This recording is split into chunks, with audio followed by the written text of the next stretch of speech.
Assalamualaikum warahmatullahi wabarakatuh. Saya Mawar Masita Dai dari kelas F Akuntansi. Baik, di sini saya akan menjelaskan tentang aset tetap dan aset tak berwujud. Aset tetap. Pengertian dan kriteria aktiva tetap. Aktiva tetap adalah harta berwujud yang diperoleh dalam bentuk siap atau dibangun sendiri yang harus memenuhi kriteria sebagai berikut. 1. Dimiliki dan digunakan dalam usaha atau yang dimiliki untuk mendapatkan, menagih, dan memelihara penghasilan dengan suatu masa manfaat yang lebih dari setahun. Yang kedua, tidak dimaksudkan untuk dijual dalam kegiatan normal.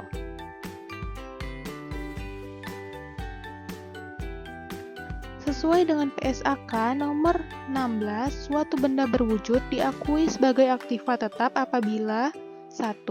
Besar kemungkinan bahwa manfaat keekonomisan di masa yang akan datang yang berkaitan dengan aktiva tersebut akan mengalir ke dalam perusahaan. Kedua, biaya perolehan aktiva dapat diukur secara andal. Selanjutnya, perolehan aktiva. Yang pertama, yaitu ada pembelian aktiva, misalnya membeli gedung dengan tanahnya secara langsung. Yang kedua, perolehan dengan sewa guna usaha modal. Yang ketiga, perolehan dengan pertukaran. Seperti aktiva lama digunakan untuk membayar aktiva baru baik seluruhnya atau sebagian di mana kekurangannya dibayar tunai. Atau bisa disebut dengan tukar tambah. Yang keempat, perolehan dengan membangun sendiri.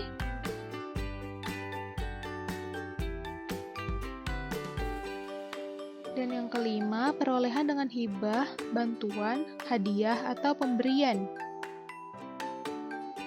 Pembelian aktiva dibagi menjadi dua, yaitu yang pertama, pembelian dalam negeri, dan yang kedua, pembelian impor dari luar negeri. Pembelian aktiva, pembelian dalam negeri.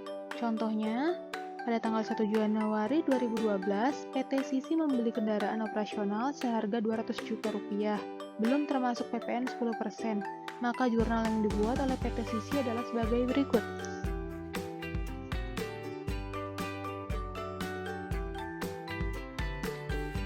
Selanjutnya, pembelian aktiva, pembelian impor dari luar negeri. Contohnya, pada tanggal 1 Januari 2012, PT Sisi mengimpor komputer dari Taiwan dengan nilai impor sebesar Rp150 juta dan PPN sebesar 10%. Jurnal yang dibuat oleh PT Sisi adalah sebagai berikut.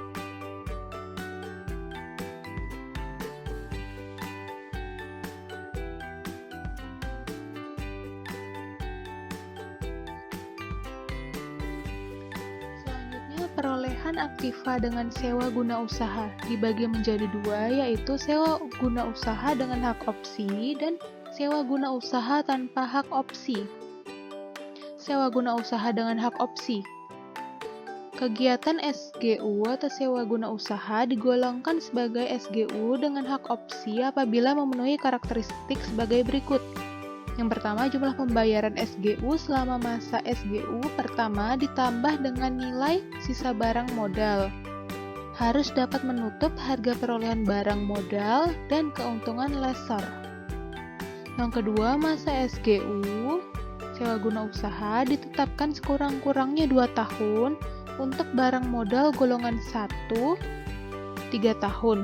Untuk barang modal golongan 2 dan 3 dan 7 tahun untuk golongan bangunan.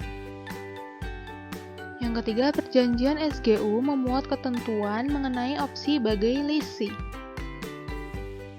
Selanjutnya, perlakuan perpajakan untuk lessor dan lesi. Lessor, pajak penghasilan. Penghasilan sama dengan angsuran pokok ditambah bunga. Yang kedua, penghasilan bukan objek PPh 23, tetapi pengenaan pajaknya dilakukan dengan perhitungan akhir tahun dalam SPT tahunan. Yang ketiga, beban penyusutan aset tetap, beban yang tidak boleh dikurangkan atau non-deductible expenses. Sedangkan bagi lese, pajak penghasilan, beban sewa sama dengan angsuran pokok ditambah bunga. Yang kedua, beban sewa, beban yang dapat dikurangkan atau deductible expense. Yang ketiga, beban sewa bukan objek PPh 23. Selanjutnya, beban penyusutan aset tetap, beban yang tidak boleh dikurangkan atau non-deductible expense. Perbedaan selanjutnya, lessor atau pihak yang menyewakan atau menyediakan jasa leasing. Pajak penghasilannya, beban penyisihan piutang tak tertagih sama dengan beban yang dapat dikurangkan atau deductible expense. Yang kedua, mekanisme angsuran pajak PPh 25 diatur oleh UU Undang-Undang Pajak Penghasilan. Sedangkan bagi lese atau penyewa, pajak penghasilannya tidak ada. Selanjutnya, lessor. Pajak pertambahan nilai bagi lessor, memungut PPN atas penyerahan barang modal kepada lese atau penyewa. Untuk pajak pertambahan nilai bagian lese tidak ada. Peraturan perpajakan untuk sewa guna usaha dengan hak opsi bagi lese atau penyewa. Selama masa SGU, lese tidak boleh melakukan penyusutan atas barang modal yang di SGU-kan sampai saat lese menggunakan hak opsi untuk membeli barang tersebut. Yang kedua, setelah menggunakan hak opsi untuk membeli barang modal tersebut, lese atau penyewa melakukan penyusutan dan dasar penyusutannya adalah nilai sisa barang modal yang bersangkutan. Yang ketiga, pembayaran sewa guna usaha yang dibayar atau terutang oleh lese kecuali pembebanan atas tanah merupakan biaya yang dapat dikurangkan dari penghasilan bruto lese sepanjang transaksi sewa guna usaha tersebut memenuhi ketentuan capital lease. Yang keempat, dalam hal masa sewa guna usaha lebih pendek dari masa yang ditentukan, maka Dirjen Pajak melakukan koreksi atas pembebanan biaya SGU. Yang kelima, lese tidak memotong PPh 23 asal atas pembayaran sewa guna usaha yang dibayar atau terutang berdasarkan perjanjian sewa guna usaha dengan hak opsi.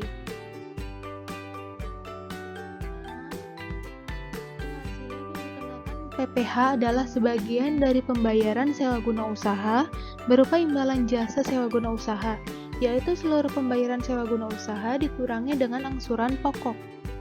Yang ketujuh, lessor tidak berhak menyusutkan atas aset tetap yang di SGU-kan dengan hak opsi. Kedelapan, dalam hal masa SGU lebih pendek dari masa yang ditentukan, maka Dirjen Pajak melakukan koreksi atas pengakuan penghasilan pihak lessor. Yang kesembilan, lessor dapat membentuk dana cadangan piutang tak tertagih yang dapat dikurangi dari penghasilan bruto setinggi-tingginya sejumlah 2,5% dari rata-rata saldo awal dan saldo akhir piutang. Yang ke-10, kerugian sebenarnya yang disebabkan piutang yang nyata-nyata tidak dapat ditagih dibebankan pada perkiraan cadangan piutang tak tertagih. Yang ke-11, dalam hal cadangan piutang tak tertagih, tidak atau tidak seluruhnya dipakai untuk menutup kerugian sebagaimana dimaksud dalam jumlah kelebihan cadangan tersebut diperhitungkan sebagai penghasilan. Sedangkan dalam hal jumlah cadangan tersebut tidak mencukupi, maka kekurangannya diperhitungkan sebagai kerugian. Ke-12, atas penyerahan jasa dalam transaksi sewa guna usaha dengan hak opsi lessor kepada lessee atau penyewa dikecualikan dari pengenaan PPN, tetapi penyerahan barang dari lessor ke lessee dikenakan PPN. Yang ke-13, besarnya angsuran PPh 25 setiap bulan bagi wajib pajak sewa guna usaha dengan hak opsi adalah sebesar jumlah PPh yang terutang berdasarkan laporan keuangan triwulan terakhir yang disetahunkan dibagi 12. Sewa guna usaha tanpa hak opsi. Kriteria suatu transaksi digolongkan sebagai sewa guna usaha tanpa hak opsi adalah sebagai berikut. 1. Jumlah pembayaran sewa guna usaha selama periode sewa guna usaha pertama tidak dapat menutupi harga perolehan aset tetap yang di SGU-kan, ditambah keuntungan-keuntungan yang diperhitungkan oleh lessor. Yang kedua, perjanjian SGU tidak memuat ketentuan tentang opsi untuk lessee. Yang kedua syarat di atas menandakan bahwa suatu sewa guna usaha digolongkan sebagai sewa guna usaha tanpa hak opsi apabila lessor benar-benar berniat menjual aset tersebut dan hanya ingin menyewakan saja. Jadi SGU tanpa hak opsi adalah sewa menyewa biasa, karena kepemilikan hak aset tetap masih berada di tangan lessor, sehingga yang berhak menyusutkan aset tetap adalah lessor.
Perpajakan untuk SGU tanpa hak opsi bagi lessee. Pembayaran sewa guna usaha tanpa hak opsi yang dibayar atau terutang oleh lessee adalah biaya yang dapat dikurangkan dari penghasilan bruto. Yang kedua, lessee atau penyewa wajib memotong PPh 23 atas pembayaran SGU tanpa hak opsi yang dibayarkan atau terutang kepada lessor. Yang ketiga, atas penyerahan jasa dalam transaksi sewa guna usaha tanpa hak opsi dari lessor kepada lessee dikenai utang PPN. Selanjutnya, seluruh pembayaran SGU tanpa hak opsi yang diterima atau diperoleh lessor merupakan objek PPh. Lessor membebankan biaya penyusutan atas barang modal yang disewa guna usahakan tanpa hak opsi sesuai dengan ketentuan pasal 11 Undang-Undang PPh beserta peraturan pelaksanaannya.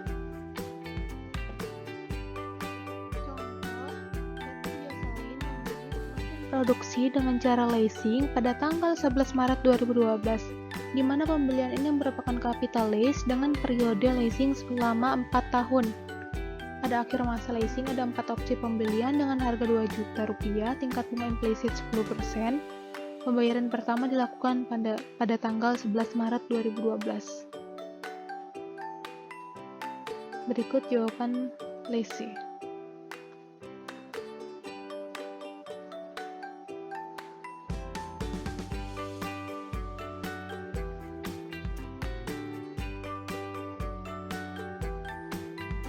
Jawaban untuk lessor, penghasilan atas leasing ini akan dikenakan PPh badan sesuai tarif pasal 17. Penyusutan aset tetap. Metode penyusutan yang diperbolehkan dalam ketentuan perpajakan. Yang pertama yaitu metode garis lurus straight line method untuk kelompok bangunan dan bukan bangunan. Yang kedua, metode saldo menurun declining balance method untuk kelompok bukan bangunan saja. Dan pada akhir masa manfaat disusutkan sekaligus, closed-ended. Berikut klasifikasi kelompok harta. Ada kelompok aset tetap, masa manfaat, tarif depresiasi garis lurus, dan tarif depresiasi saldo menurun.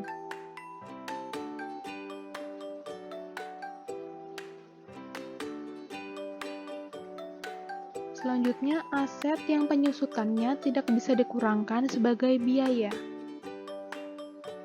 1. Biaya perolehan aset yang tidak mempunyai hubungan langsung dengan usaha atau kegiatan untuk mendapatkan, menagih, dan memelihara penghasilan yang merupakan objek pajak. Yang kedua, biaya perolehan aset yang digunakan untuk memberi penggantian atau imbalan dalam bentuk natura atau kenikmatan kepada karyawan, kecuali penggantian atau imbalan dalam bentuk natura dan kenikmatan di daerah tertentu yang berkaitan dengan pelaksanaan pekerjaan yang ditetapkan dengan PMK 83, PMK 03 2009. Yang ketiga, barang modal yang disewa guna usahakan baik SGU dengan hak opsi ataupun tanpa hak opsi bagi lese atau SGU dengan hak opsi bagi lesor. Contohnya, yang pertama, gedung dibeli pada tanggal 1 Januari 2000 dengan harga Rp600 juta. Estimasi masa manfaat gedung tersebut menurut akuntansi adalah 30 tahun, sedangkan menurut pajak adalah 20 tahun. Jawabannya sebagai berikut. Penyusutan menurut akuntansi sama dengan Rp600 juta dibagi 30 tahun sama dengan Rp20 juta. Jadi, menurut akuntansi, penyusutan menurut akuntansi selama 30 tahun itu, gedung seharga Rp600 juta tersebut disusutkan sebanyak Rp20 juta. Sedangkan penyusutan menurut pajak sama dengan 5% dikali Rp600 juta sama dengan Rp30 juta. Berikut jurnalnya.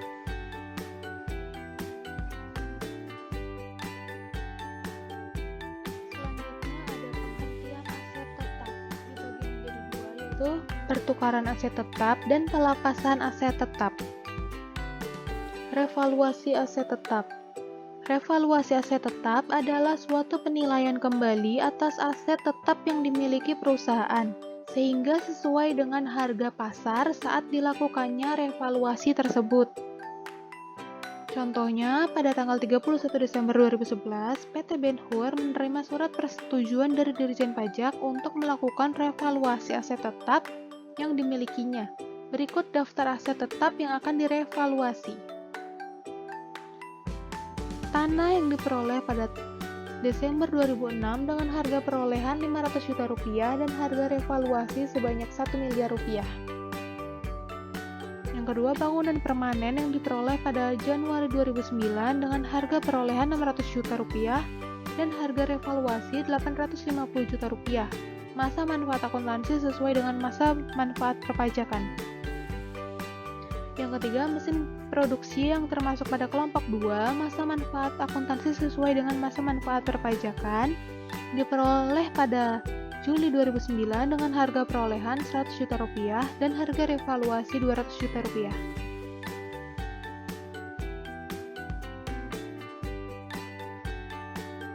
Penghasilan sebelum kompensasi rugi pada tahun berjalan sebesar Rp350 juta.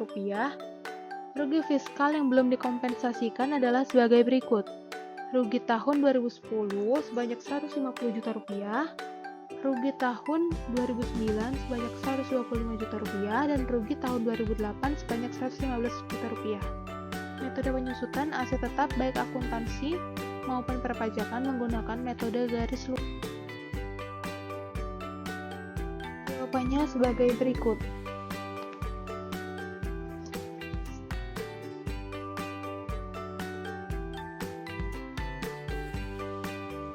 Selanjutnya, ini jurnalnya.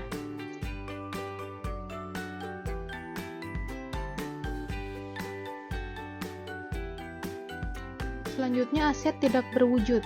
Aset tak berwujud adalah aset non-moneter yang dapat diidentifikasi dan tidak mempunyai wujud fisik. Ciri utama aset tak berwujud ialah berupa benda yang tidak dapat dilihat dan dipegang. Entitas dapat mengakui aset tak berwujud apabila kemungkinan entitas akan memperoleh manfaat ekonomis masa depan dari aset tersebut, dan biaya perolehan aset atau nilai aset tersebut dapat diukur dengan andal. Contoh aset tak berwujud: hak paten, hak cipta, merek, trademark, goodwill, waralaba atau franchise. Selanjutnya, harga perolehan aset tak berwujud. Harga beli termasuk biaya impor dan pajak, biaya-biaya yang dapat diatribusikan secara langsung dengan mempersiapkan aset hingga siap digunakan sesuai dengan tujuannya. Berikut tarif penyusutan aset tak berwujud. Ada kelompok harta tak berwujud, masa manfaat, tarif depresiasi garis lurus, dan tarif depresiasi saldo menurun.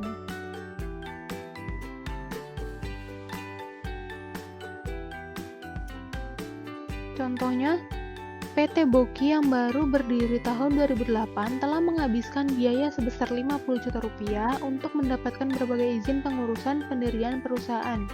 Biaya tersebut diperlakukan sebagai aset lainnya dan memiliki masa manfaat 5 tahun, menurut pertimbangan pihak manajemen, sehingga oleh perusahaan diamortisasi dengan metode garis lurus.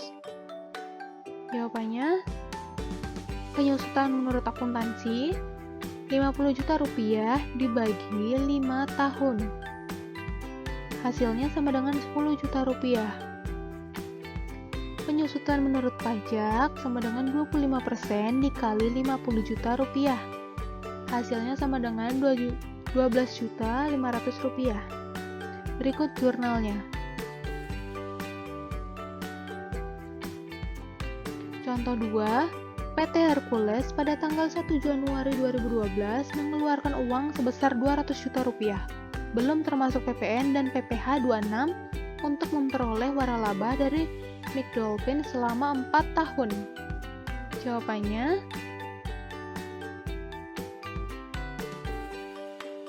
PPN sama dengan 10% dikali 200 juta rupiah sama dengan 20 juta rupiah. PPh pasal 26 sama dengan 20% dikali 200 juta rupiah sama dengan 40 juta rupiah.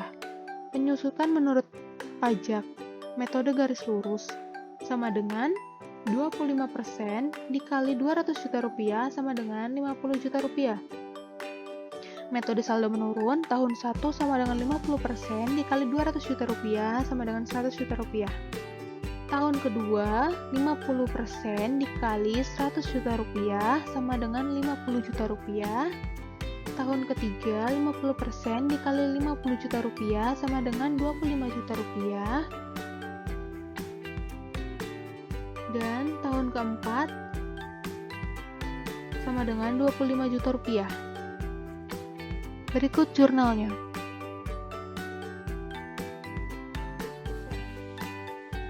Sekian penjelasan dari saya. Wassalamualaikum warahmatullahi wabarakatuh.